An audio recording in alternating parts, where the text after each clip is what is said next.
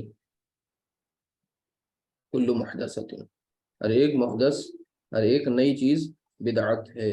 ٹھیک ہے، تو کس میں نئی چیز؟ یعنی ظاہر سی بات ہے دین اسلام میں، جس کے بارے میں اللہ سبحانہ تعالیٰ نے فرما دیا کہ الیوم اکملت دینکم واتممت علیکم نعمتی ورضیت لکم الاسلام دینا.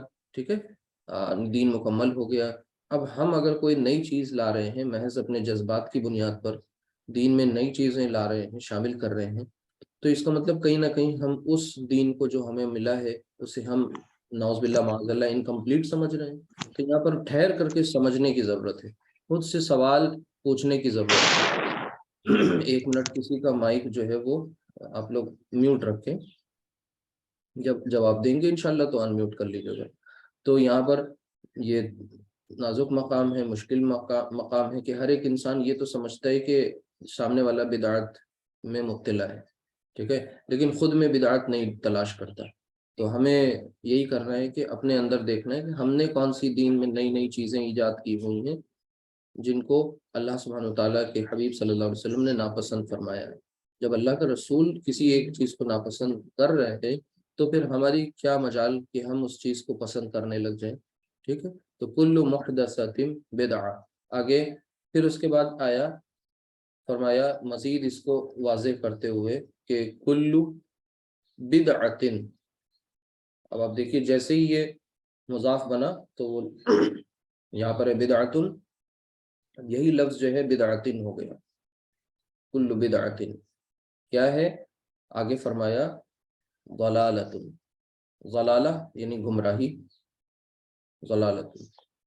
اب صرف آپ گرامر نہیں سیکھ رہے ہیں، آپ الحمدللہ یہاں سے اس حدیث کو، جس کو یاد کرنا بڑا مشکل ہوتا ہے، ٹھیک ہے، یہ جمعے کے خطبوں میں آپ صلی اللہ علیہ وسلم کا معمول تھا کہ جو بھی عیدین کا، جمعہ کا جو بھی خطبہ دیتے تھے اس مسنون خطبے میں اس حدیث کو ضرور شامل کرتے تھے، مطلب اس کا لازمی حصہ تھا.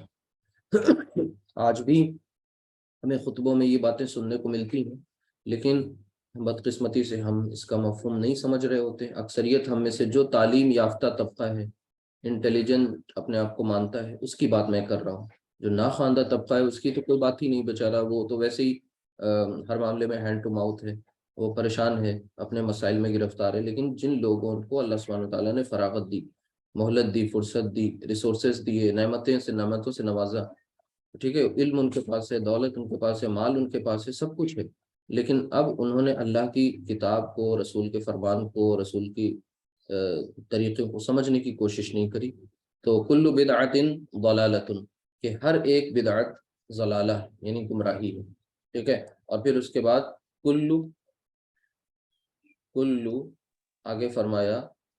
دیکھیے کتنا اللہ کے رسول کا صلی اللہ علیہ وسلم کا سمجھانے کا طریقہ دیکھیے کتنا آسان اور عام فہم، ایک ایک بات کو کتنا ایکسپلین کرتے ہوئے. کل ضلالۃ کیا ہے؟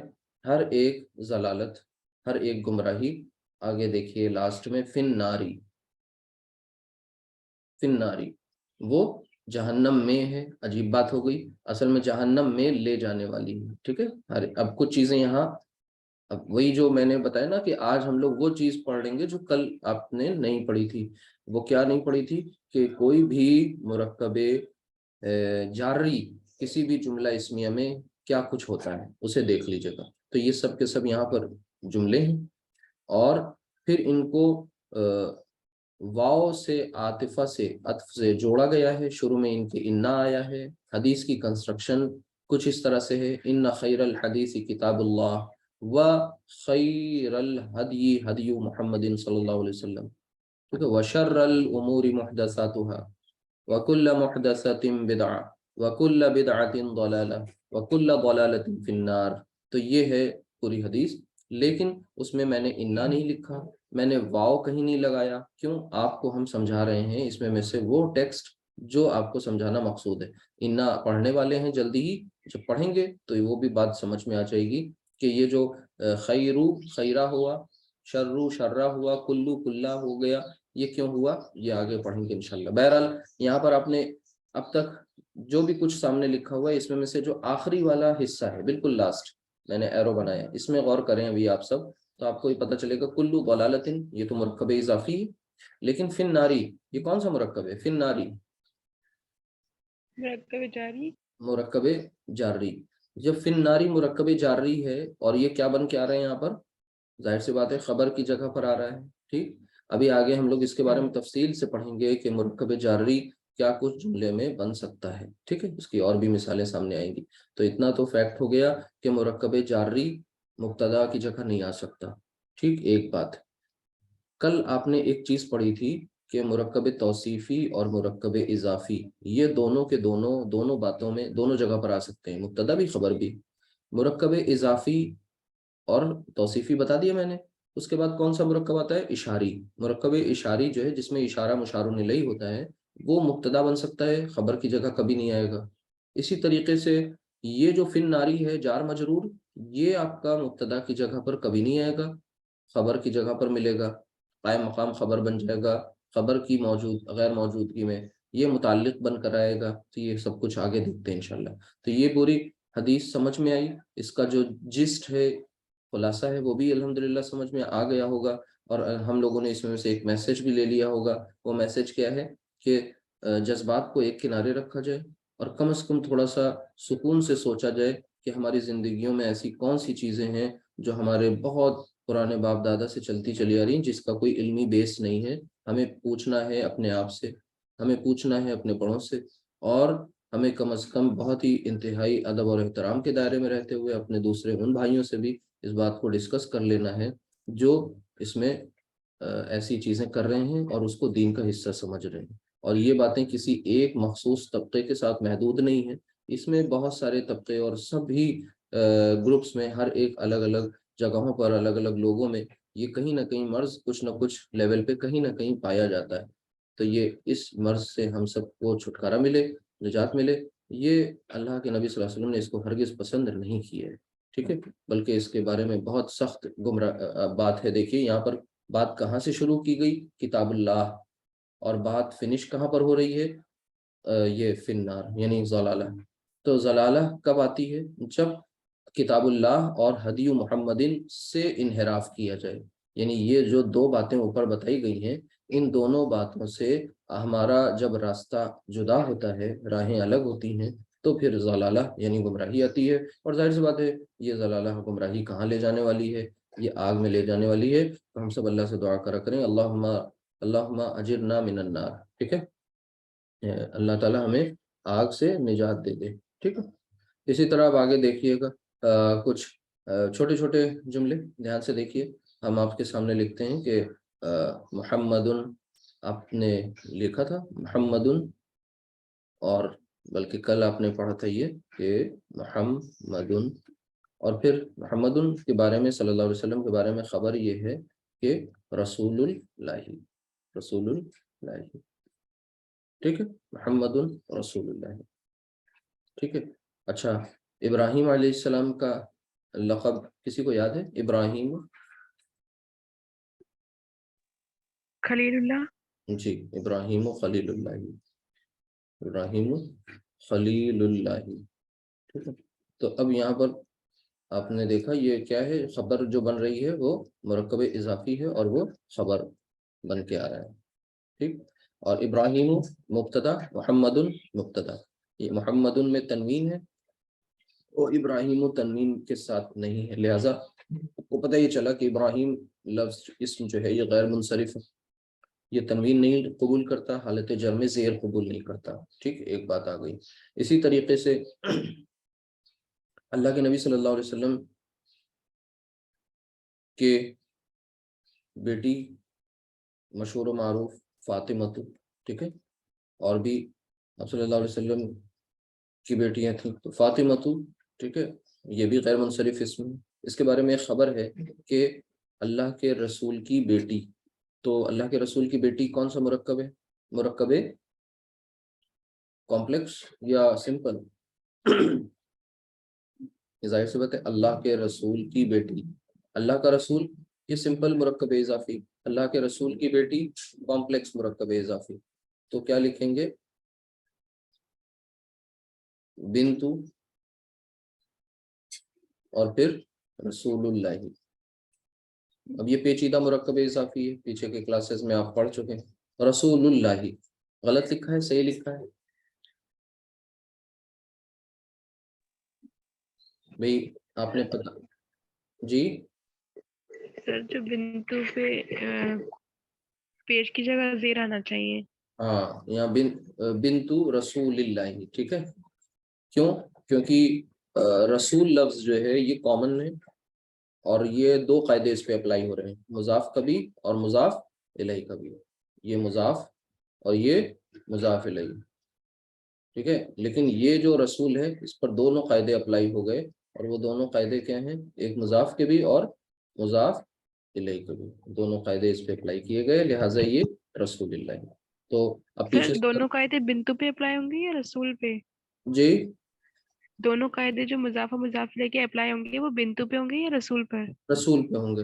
دیکھیے آپ اس کو اس طرح سے سمجھ کے دیکھ لیجئے، اردو میں اللہ کے رسول کی بیٹی، تو جو چیز کامن ہوتی ہے نا، جیسے اللہ کا رسول یہ اللہ کے ساتھ بھی، اور رسول کی بیٹی رسول بیٹی کے ساتھ بھی. تو کامن کون سا اسم ہے؟ رسول. جو اسم کامن ہے اس پر دو قاعدے لگ رہے ہیں، ٹھیک ہے. باقی یہ کراس ہو جائے گا، بیٹی اور رسول. بیٹی ادھر آ گیا مضاف بن گیا، اور اللہ مضاف الیہ یعنی حالت جر میں مجرور ہو گیا، اللہ کے رسول کی بیٹی. باقی اس پر آپ نے دونوں قاعدے اپلائی کر دیے کہ مرکب اضافی والے چیپٹر میں آپ سب پڑھ چکے ہیں، بنتو رسول اللہ. ٹھیک، تو پتہ یہ چلا جی جی. یہ آپ نے خبر بنتے ہوئے دیکھ لیا. اسی طریقے سے ایک بہت اہم کنسٹرکشن کہ اللہ کے رسول کی اطاعت. اب پیٹرن یاد ہو گیا تو آپ کو زبر زیر میں مسئلہ نہیں آئے گا. اطاعت رسول اللہ، اطاعت رسول اللہ یعنی اللہ کے رسول کی اطاعت، اللہ کے رسول کی اطاعت. اس طرف سے آپ ویریفائی کر لیں. اب یہ مرکب اضافی ہے، پیچیدہ ہے، یہ مرکب اضافی کمپلیکس ہے، اور یہ کیا بن رہا ہے؟ مبتدا. اب اس کے لیے خبر لانا ہے، اللہ کے رسول کی اطاعت اللہ کی اطاعت ہے، تو کیا لکھیں گے؟ اطاعت اللہ. کیا لکھیں گے؟ اطاعت اللہ، اللہ کی اطاعت ہے. اب یہ بھی مرکب اضافی ہے لیکن یہ سمپل ہے، یہ یہاں پر خبر کی جگہ پر آ گیا. تو اللہ کے رسول کی اطاعت اللہ کی اطاعت ہے. ابھی پیچھے ہم لوگ یہ حدیث جو پڑھ کر کے آ رہے ہیں، یہ کس کا فرمان ہے؟ رسول کا فرمان ہے. رسول کا فرمان گویا کہ اللہ کی بات ہے، ٹھیک ہے. یعنی رسول نے جو بات کہی صلی اللہ علیہ وسلم، آپ کی اطاعت اللہ کی اطاعت ہے. تو آپ کی اطاعت کن معنوں میں؟ ظاہر سی بات ہے، اللہ سبحانہ وتعالیٰ قرآن میں فرماتا ہے کہ جس کسی نے من اطاع الرسول فقد اطاع اللہ، جس نے رسول کی اطاعت کی اس نے گویا کہ اللہ کی اطاعت کی. اور اسی بات کو نبی کریم صلی اللہ علیہ وسلم بہت واضح کرتے ہوئے ایک ارشاد میں فرماتے ہیں کہ من اطاعنی فقد اطاع اللہ، جس نے میری اطاعت کری اس نے اللہ کی اطاعت کری. اور آگے فرمایا ومن عصانی فقد عصى اللہ، اور جس نے میری نافرمانی کی گویا کہ اس نے اللہ کی نافرمانی کی. اب ظاہر سی بات ہے رسول صلی اللہ علیہ وسلم کی زندگی کا مشن، رسول صلی اللہ علیہ وسلم نے جس کام کی وصیت کی جس کام کو کرنے کے لیے ہمیں آپ کو سب کو کہا، ٹھیک ہے، رسول صلی اللہ علیہ وسلم نے اپنی زندگی میں جو طریقہ اپنایا، جس چیز کے لیے کوشاں رہے، تو ظاہر سی بات ہے کہ ہمیں بھی آپ صلی اللہ علیہ وسلم سے اگر محبت ہے تو آپ کے مشن کو اپنا مشن بنائیں۔ آپ صلی اللہ علیہ وسلم نے اپنی زندگی میں ایک ہی حج کیا اور وہی آخری حج ہے، اسی کو کہتے ہیں حجۃ الوداع۔ اس میں جو آپ نے خطاب عام کیا ان مسلمانوں سے جو اس وقت کئی سالوں کی بہت ہی محنت شاقہ کے نتیجے میں وہ وجود پذیر ہوئی، لوگ ایمان لائے، آئے، اکٹھا ہوئے، ان کو ڈسپلن کیا، ان کی جو ہے تربیت کی، ان کا تزکیہ کیا۔ ان سے کیا کہا؟ ان سے یہ نہیں کہا کہ ٹھیک ہے آپ جاؤ اور تم سب اب فارغ ہو گئے، بہت تم نے قربانیاں دی۔ آپ سوچئے کہ حجۃ الوداع کے موقع پر جو بتایا جاتا ہے کہ کم و بیش 1 لاکھ کے قریب جو مجمع تھا، وہاں پر آپ صلی اللہ علیہ وسلم جو خطاب کیا تو پہلے انسانیت کا، مساوات کا، ایکولیٹی کا، ہیومینٹی کا درس دیا، اور پھر اس کے بعد ایک بہت اہم بات کہی، وہ یہ کہی کہ فَلْيُبَلِّغُ الشَّاهِدُ مِنَ الْغَائِبِ، کہ یہاں پر جو شاہد موجود ہیں ان کی یہ ذمہ داری ہے کہ وہ ابلاغ کریں، پہنچا دیں ان باتوں کو جو یہاں پر لوگ موجود نہیں ہیں، ان تک یہ بات پہنچا دیں۔ یہ آپ صلی اللہ علیہ وسلم کی وصیت، آپ صلی اللہ علیہ وسلم کا فرمان ہے، یہ معمولی بات ہے۔ ہم نے ادھر سے سنا، ادھر سے نکال دیا، اپنے ہمیں جھمیلوں سے زندگی کی فرصت ہی نہیں، جاننے کی کوشش ہی نہیں کری۔ تو جب، اور آپ کا یہ بھی ایک فرمان ہے کہ بلغوا انی ولو آیا، ایک بات بھی تم تک پہنچ جائے تو اس کو آگے پہنچا دو۔ ایک آیت بھی تمہیں معلوم ہے اس کو پہنچاؤ، انتظار مت کرو کہ علم کی تکمیل ہوگی تو آگے بڑھیں گے، تکمیل علم نہیں ہوگا۔ جو بھی کچھ ہمیں معلوم ہے ہمیں اس کو ویریفائی کرنا ہے اور پھر آگے اس کو پہنچانا ہے، ٹھیک ہے۔ تو یہ ہماری ذمہ داری ہے۔ کس تک؟ سب سے قریب ترین لوگ جو ہیں ہمارے، ہم ان سے اپروچ کریں، ان سے شروعات کریں، بلکہ ہم سے سب سے قریب ہمارا اپنا نفس، ٹھیک ہے، اس سے باتیں کریں، اس سے سوال کریں، اس کو کنونس کریں۔ ایک بات تو یہ تو اہم بات تھی کہ اللہ کے نبی صلی اللہ علیہ وسلم نے کیا ہمیں وصیت کی۔ تو اس وقت صحابہ اکرام کی جو جماعت تھی، انہوں نے یہ نہیں کیا کہ ان سے کہا جاتا کہ دیکھیے اب آپ نے بہت قربانیاں دیں، کسی نے اپنے ماں باپ کو کھویا، کسی نے اپنی زندگی سے ہاتھ خود دھویا، کسی نے بہت پریشانیاں جھیلی، مصیبتیں جھیلی، اب آپ جائیے سکون سے، آرام سے اپنے گھروں کو رخصت ہو جائیے اور وہاں خوب آرام کیجیے، اب آپ سب کی چھٹی نہیں۔ اتنی بڑی محنت قربانی دینے کے بعد جب یہ موقع آیا، لوگ جمع ہوئے، ٹھیک ہے، تو وہاں پر پھر ایک نیا مشن دے دیا، ایک نیا کام دے دیا، جاؤ نیا کام، نیا مشن سے مراد اب ایک نئے مشن کی طرف چل پڑو۔ وہ مشن کیا ہے کہ ہماری ان باتوں کو، تمہاری ذمہ داری ہے، اگر تم ہمیں اپنا سمجھتے ہو تو ان کو آگے پہنچاؤ۔ تو یہ رسول کی اطاعت، اللہ کی اطاعت، پھر اس کے بعد یہ ساری چیزیں آپس میں انٹر کنیکٹڈ ہیں، اور ان کو اس طرح سے سمجھنا ہے، پھر واقعی طور پر اپنے لیے کوئی ایک نکالنا ہے راستہ۔ آگے دیکھیں، اسی طرح ایگزامپلس بھی دیکھتے جائیں، اور ساتھ ہی ساتھ کچھ بات بھی ہوتی چلے۔ یہاں پر اب آپ کے سامنے کچھ اور بھی کنسٹرکشن آ رہی ہیں اس حوالے سے جو میں نے مرکب جاری کی بات کہی تھی کہ کل ضلالۃ فی النار، ٹھیک ہے۔ تو مرکب جاری کیا کچھ ہو سکتا ہے جملے میں؟ جیسے میں آپ سے ایک جملہ بولوں کہ حامد اور پھر قائم، کوئی آپ میں سے بتا سکتا ہے کہ اس کا مطلب کیا ہوا؟ حامد قائم، حامد کھڑا ہے، حامد کھڑا ہے، حامد قائم، ویری گڈ۔ حامد کھڑا ہے، حامد مبتدا اور قائم اس کی خبر، ٹھیک ہے۔ یہ جو خبر ہے اس کے بارے میں ایک بات اہم یہ ہے کہ خبر آپ کی کیا ہونی چاہیے؟ مرفوع پلس نکرہ، کیا ہونی چاہیے؟ مرفوع یعنی حالت رفع میں، اور ساتھ ہی ساتھ نکرہ۔ اور اس کے بارے میں کیا خاص بات ہے کہ یہ بھی آپ مرفوع رکھتے ہیں، لیکن مرفوع کے ساتھ ساتھ اسے آپ کیا رکھتے ہیں؟ معرفہ۔ اب یہ باتیں آپ کو الگ سے نہیں بتانی ہوں گی کیونکہ آپ سمجھتے ہیں نکرہ معرفہ کیا ہوتا ہے، مرفوع منصوب مجرور کیا ہوتا ہے۔ تو مبتدا کے تعلق سے یہ رزلٹ نکلا کہ مبتدا ہونا چاہیے مرفوع حالت رفع میں، اور خبر بھی حالت رفع میں ہی ہے، لیکن دونوں میں فرق کیا ہے؟ یہ معرفہ اور یہ نکرہ۔ چلیے اب آگے اسی کے سامنے ایک پوائنٹ ہم ایڈ کر لیتے ہیں. ہم کہہ رہے ہیں کہ وہ کھڑا کہاں ہے؟ وہ کھڑا ہے علل کرسی. کہاں کھڑا ہے؟ کرسی پر کھڑا ہے. تو آپ نے لکھ دیا علل کرسی. کرسی، ٹھیک ہے، وہ کرسی پر کھڑا ہے. ایک منٹ، سنگل زیر کیونکہ الف لام داخل کیا. تو حامد قائم علی الکرسی، حامد کھڑا ہے کرسی پر. اب آپ غور کریں، ابھی تک کہ آپ کو جملے میں صرف کیا ملتا تھا بتائیے؟ مبتدا. جملے کے دو ہی اجزاء ہوتے تھے، مبتدا اور خبر. اب یہ ایک تیسرا پارٹ بھی آپ کو مل رہا ہے. اب اس تیسرے پارٹ کا کیا نام رکھیں گے؟ یہ ہے متعلق. اور یہ کیا ہے؟ متعلق کس کے ہے؟ خبر کے متعلق. آگے آپ کو متعلق کے اور بھی طریقے ملیں گے، یعنی کوئی کبھی فعل سے متعلق ہوگا تو اس کو پڑھیں گے تب انشاءاللہ. یہ مبتدا اور یہ خبر، اور پھر ساتھ میں یہ کہا گیا ایڈیشنل انفارمیشن دے دی گئی علل کرسی کی.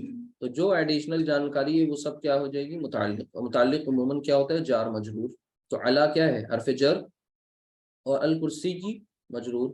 تو جار مجرور دونوں مل کر کے کیا بنتے ہیں؟ متعلق. کس کے متعلق؟ خبر کے متعلق. ٹھیک ہے. اب یہ آپ نے ایک جار مجرور کے تعلق سے ایک نئی چیز آج دیکھ لی کہ جملہ اسمیہ میں اس کا کیا رول ہوتا ہے. ایک بات تو یہ آ گئی سامنے.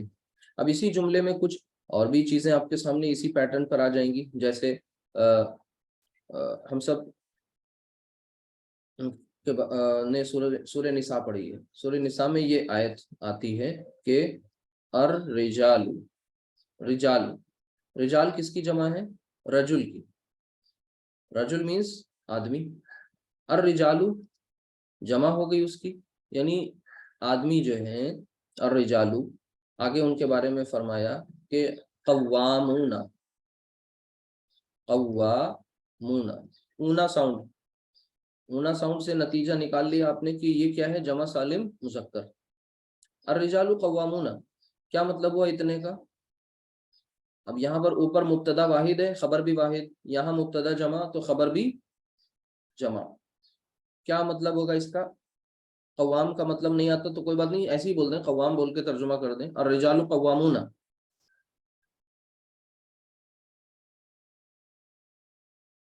مرد قوام ہیں. ٹھیک ہے، مرد قوام ہیں. ٹھیک ہے، کن پر؟ آگے فرمایا علی النساء. علی النساء،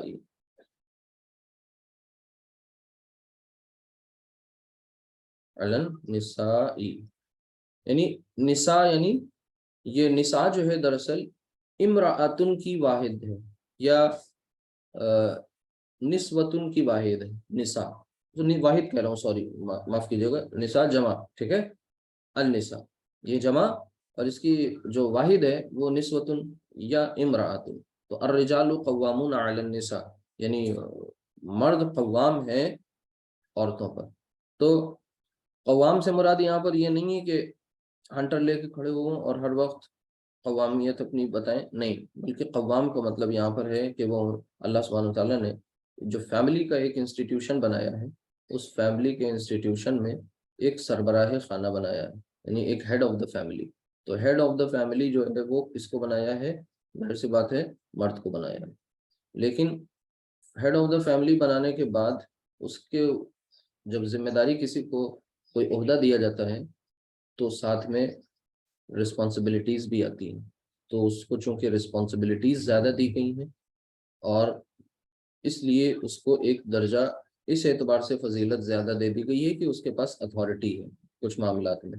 اب وہ اتھارٹی کا اگر وہ بے جا استعمال کرے، غلط استعمال کرے، تو ظاہر سی بات ہے اللہ سبحانہ وتعالیٰ کے ہاں پھر اس کا علاج بھی ہے. تو اتھارٹی جب بھی آتی ہے ساتھ میں رسپانسبلٹی لے کر کے آتی ہے، یعنی ذمہ داریاں لے کر کے آتی ہے. تو یہ بات ہمیں سمجھنی ہے. تو یہ ہو گیا. تو یہ الرجال قوامون علی النساء، یہاں پر یہ علی النساء جو ہے، یہ حصہ جو ہے متعلق، یہ خبر، یہ مبتدا. ٹھیک ہے، تو اس طرح سے آپ نے یہ کنسٹرکشنز دیکھ لی. ایسے ہی اور دیکھیے الصلاۃ، الصلاۃ کیا مطلب ہوا؟ صلاۃ نماز، خیرن بہتر ہے.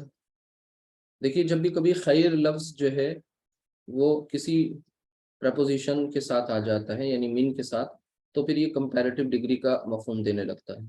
جیسے الصلاۃ خیرن اور پھر آگے کیا ہے؟ نماز بہتر ہے کس سے؟ منن، جی من النوم. جی من النوم. تو الصلاۃ خیر من النوم. اب دیکھیے من النوم میں من جو ہے وہ جار ہے اور النومی مجرور ہے. جار مجرور کون سا مرکب ہے؟ مرکب جاری. مرکب جاری کیا بنتا ہے؟ متعلق. ٹھیک، تو الصلاۃ، الصلاۃ خیر، صلاۃ بہتر ہے کس سے؟ نیند سے. ٹھیک ہے، من النوم. لیکن ہم میں سے اکثریت مسلمانوں کی اپنے حال سے یہ کہہ رہی ہوتی ہے نہیں، یہ نعوذ باللہ معاذ اللہ یہ غلط ہے، اس کو کچھ اس طرح ہونا چاہیے کہ النوم خیر، النوم خیر یعنی نیند بہتر ہے من الصلاۃ، کس سے؟ نماز. یعنی زبر کو زیر یہ انٹرچینج کر دیتے ہیں. کیسے؟ زبان سے نہیں. زبان سے تو اگر کوئی کہہ دے تو فوراً ابھی وہ اس کو تمام اس کے اوپر فتوے لگ جائیں گے اور اس کا جینا دوبھر ہو جائے گا. لیکن روز اپنے عمل سے یہی کہہ رہے ہیں، اپنے عمل سے. یعنی میں یہ بات اس لیے کہہ رہا ہوں بالفرض اگر کوئی یہ کہے کہ بھئی اذان میں یہ کلمہ ایسے نہ بول کے ایسے بول دیا جائے، تو پھر ابھی دیکھیے آفت آ جائے. لیکن خود اپنے عمل سے وہی کر رہے ہیں، زبان سے تو نہیں کہہ رہے ہیں، لیکن روز اپنے عمل سے انسان، مرد، بچے، بوڑھے، جوان، عورتیں، سب یہ بات، اکثریت ہماری گھروں کی یہ بتا رہی ہے کہ بھئی نیند میں جو مزہ ہے وہ نماز میں کہاں مزہ ہے. تو ہم سب اپنے آپ سے پوچھیں کہ کیا واقعی ایسا ہی کچھ ہمارے ساتھ بھی؟ دوسرے کا جائزہ لینے سے پہلے اپنا لے لیں. تو اس چیز کا بھی جائزہ لیں کہ یہاں پر یہ من النومی کیا ہے، مبتدا ہے یا خبر ہے یا متعلق ہے. اور دوسرا جائزہ بھی لیں کہ پھر یہ واقعی طور پہ ہماری زندگیوں میں نیند بہتر ہے یا نماز بہتر ہے. ورنہ تو پھر یہی ہوگا کہ عربی پڑھ رہے ہیں اور ایک علم حاصل کرتے جا رہے ہیں. تو ابلیس تو بہت بڑا عالم تھا، بلکہ عالم ہی نہیں تھا، وہ تو زاہد و عابد بھی تھا. اور پھر وہ عابد، زاہد، عالم سب کچھ تھا، لیکن اس کے پاس اب سب جانتے ہیں وہ پوری کہانی. تو پھر مسئلہ سارا خراب ہو گیا. یعنی اللہ سبحانہ وتعالیٰ کو ہماری غرض نہیں، ہمیں اللہ کی غرض ہے. ہم جو ہیں عاجز ہیں، اللہ عاجز نہیں. ہم جو ہیں محتاج ہیں، اللہ سبحانہ وتعالیٰ بے نیاز ہے. تو اللہ سبحانہ وتعالیٰ نے جو کام ہمارے سپرد کیا ہے ہم نہیں کریں گے، کوئی اور کرے گا، کام تو ہو کے رہے گا. اسی طریقے سے ایک اور کنسٹرکشن دیکھ لیجئے، کیوں اللہ سبحانہ وتعالیٰ بے نیاز کس طرح ہے. اللہ مبتدا بنا دیجئے، اللہ، اور پھر اس کے بعد قدیر. اللہ قدیر کیا مطلب ہوا اس کا؟ اللہ قدیر جو ہے یہ فعیل کے وزن پر ایک صفت ہے، اور اس کو آپ نے یہاں پر کس میں لکھا ہے؟ مرفوع نکرہ. تو اللہ قدیر، اللہ قدیر ہے یعنی قادر ہے. کس پر قادر ہے؟ علی کل شیء.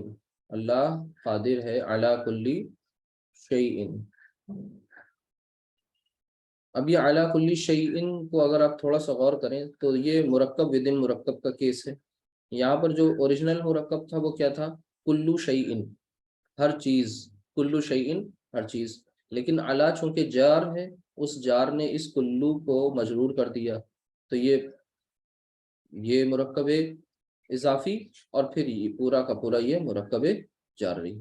یہ پورا مرکب جاری کہلائے گا، اس لیے کیونکہ علی کی وجہ سے. ٹھیک ہے، تو اللہ قدیر، اللہ مبتدا، قدیر خبر، اور علی کل شیء یہ متعلق خبر. اب ایک بات اور بس جلدی سے چھوٹی سی سمجھ لیں اور اس کے بعد اس کو فنش کر لیجئے کہ یہ تو ایک مرکب جاری کا رول آپ کو ہم نے بتا دیا کہ بھئی یہ متعلق بنتا ہے. ایک رول یہ بھی جان لیجئے جب کبھی یہ نارمل طریقے سے مبتدا خبر کے فوراً بعد آ جائے، جیسے حامدن، حامدن،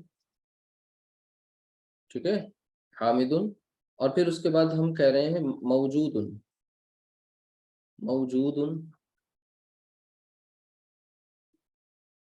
فی المسجدی. کیا مطلب ہوا؟ حامد مسجد میں موجود ہے. ٹھیک، اب کسی وجہ سے یہاں پر ہم موجود کا ذکر نہ کریں، ہم اگر صرف یہ لکھ دیں حامدن اور پھر فی المسجدی، حامد مسجد میں ہے، تو اب یہ بتائیے موجود لفظ انڈرسٹوڈ ہے نہیں ہے؟ بولیے. ہے.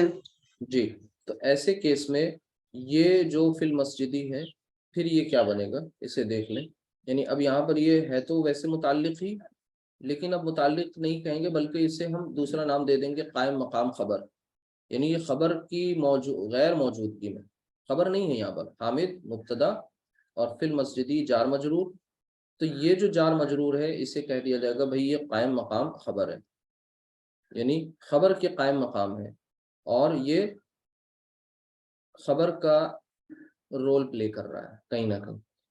تو وہاں پر خبر کے ہوتے ہوئے جار مجرور کنسٹرکشن آ رہی ہے خبر کے ساتھ، یہاں پر خبر کے نہ ہوتے ہوئے خبر کی جگہ کو فل کر رہی ہے، آکوپائی کر رہی ہے. اور کیوں اس نے خبر کو ریپلیس کر دیا موجودن کو؟ کیونکہ اس کی کوئی ضرورت نہیں تھی، ایڈیشنل ورڈ تھا، کم سے کم الفاظ میں بات پوری کر دی گئی کہ حامدن فی المسجد، انڈرسٹوڈ ہے کہ موجود ہے تبھی تو مسجد میں ہے. اسی طریقے سے بے شمار آپ کنسٹرکشنز بنا سکتے ہیں، جیسے گھڑی کو کہتے ہیں الساعۃ، الساعۃ، اور پھر کہاں ہے گھڑی؟ عام طور سے دیوار پر ہوتی ہے، الساعۃ، اور پھر علی الجداری، جو گھڑی جو ہے وہ دیوار پر ہے، تو اب یہاں پر گھڑی ٹنگی ہے، گھڑی لٹکی ہے، ٹھیک ہے، یہ کہنے کی ضرورت نہیں تھی، صرف اتنا کہہ دیا گیا الساعۃ علی الجداری. تو علی الجداری گرامر کے اصولوں کے مطابق تو جار مجرور ہے، اور جار مجرور دو طرح سے آپ نے دیکھ لیا جملے میں استعمال ہو رہا ہے، ایک تو خبر کے اپنے ساتھ اور دوسرا خبر کے بغیر. بس اتنی سی بات کہنی تھی. یہاں پر تقریباً آپ کی باتیں تمام کی تمام یہ مکمل ہو گئیں. پھر انشاءاللہ آگے کچھ مزید دیکھیں گے اور نیا چیپٹر شروع کریں گے. کچھ چیزیں اگر چھوٹی ہوں گی تو اس میں بیچ میں کور کر لیں گے انشاءاللہ. اتنی پریکٹس ہم سمجھتے ہیں کافی ہے. آپ لوگوں کو یہ کانسیپٹ سمجھ میں آ گیا ہوگا کہ جملہ اسمیہ میں ہم سب مرکبات کا استعمال کس طرح سے کر رہے ہوتے ہیں. تو فی الحال اتنا ہی آج کے لیے. سبحانک اللہم وبحمدک، اشہد ان لا الہ الا انت، استغفرک واتوب الیک. السلام علیکم ورحمۃ اللہ وبرکاتہ.